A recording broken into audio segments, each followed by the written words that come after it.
mengetahui bahwa pasangannya selingkuh dan menyesal, ini selalu dalam pengamatan.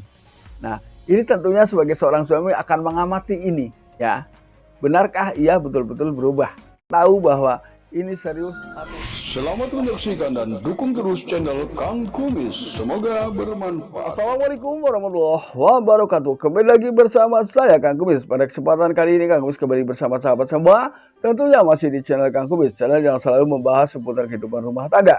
Dari masalah percintaan hingga masalah perselingkuhan. Nah, pada kesempatan kali ini Kang Kumis ingin membahas mengenai ciri-ciri istri yang menyesali perselingkuhan. Istri yang selingkuh lalu kemudian menyesal. Nah, ini prosentasenya yang bisa dipercaya ini berapa persen?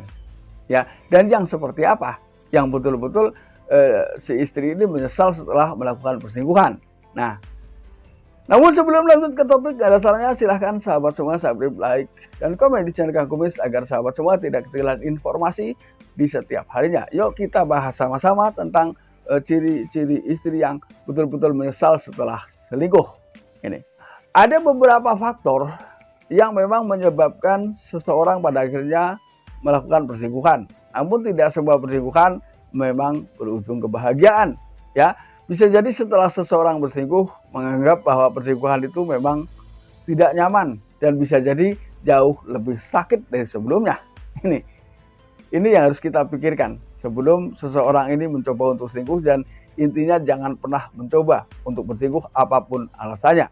Yang pertama adalah terjadinya perubahan perilaku yang memang semakin hari semakin membaik dan selalu konsisten. Apa yang dilakukan ini akan selalu baik dan semakin baik di setiap harinya.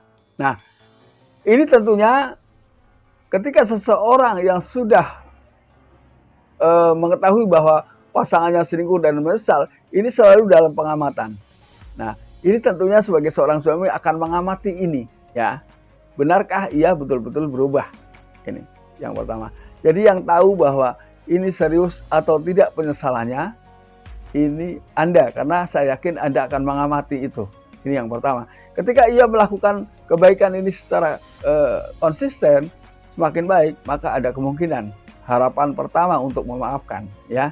Lalu kemudian yang kedua adalah terjadi perubahan pada pergaulannya. Artinya mungkin bukan berarti dia langsung tidak bergaul dengan teman-teman lama, cuman secara perlahan ia mulai meninggalkan teman-teman yang bisa jadi pada awalnya membawa seseorang ini ke dunia perselingkuhan. Nah, namun ia akan bergeser ke teman-teman yang memang jauh dianggap bisa mampu merubah situasi dirinya dalam rangka membantu pada saat seseorang ini sudah benar-benar menyesal. Artinya pergaulannya pun berubah, ya, dengan lain orang yang mungkin dianggapnya dapat membantu proses penyesalan yang sebenarnya.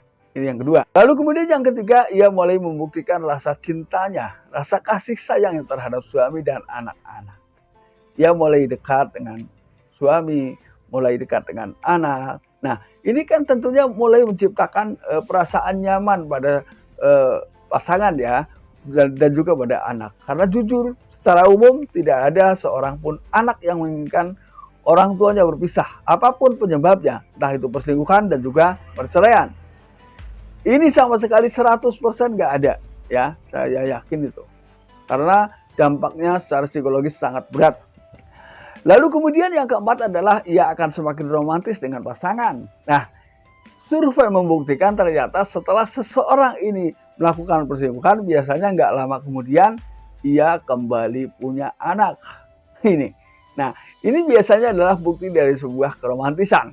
Karena tentunya jika perselingkuhan terjadi, tentunya sudah terlalu banyak bermunculan masalah-masalah yang tidak terselesaikan. Maka ketika ia betul-betul menyesal, maka ketenangan dari kedua belah pihak mulai dirasakan, maka rasa rindu di antara keduanya pun mulai dirasakan. Maka tidak menutup kemungkinan akan hadir keromantisan baru. Ini. Lalu yang kelima, ia mulai rajin beribadah, betul-betul mendekatkan diri kepada Sang Pencipta. Nah, ketika sudah seperti ini dan ini betul-betul dilakukan secara konsisten, maka nggak ada salahnya dong kita belajar memaafkan. Karena sesungguhnya orang yang baik adalah bukan orang yang tidak punya salah. tapi orang yang rajin memohon ampunan atas kesalahannya. Lalu yang terakhir, ia akan lebih taat dan siap mengabdi sepenuh hati untuk suami dan mengurus anak secara ikhlas. Ya, artinya di sini pengabdian terhadap suami mungkin akan lebih tulus. Ya, nah ini ketika bicara tentang tulus atau tidak, suami tentunya paham. Ya, jadi ketulusan yang diberikan oleh pasangan kita tercinta ini dapat dirasakan sampai menyentuh hati. Ini ketika tulus, ya. Jadi secara gerak-gerik dia betul-betul menggambarkan sebuah ketulusan yang luar biasa demi pengabdian dan ketaatannya untuk suami tercinta. Nah, ketika sudah seperti ini maka ada kemungkinan penyesalannya adalah betul-betul menyesal atau tidak ada indikasi lain, penyesalan yang memang hanya untuk menutupi kebohongan sementara, ya. Nah sahabat, mudah-mudahan apa yang sudah Kang Kumis sampaikan bisa bermanfaat buat sahabat semua. Dan akhir kata, salam harmonis bersama Kang Kumis. Wabillahi taufiq wal hidayah. Wassalamualaikum warahmatullahi wabarakatuh.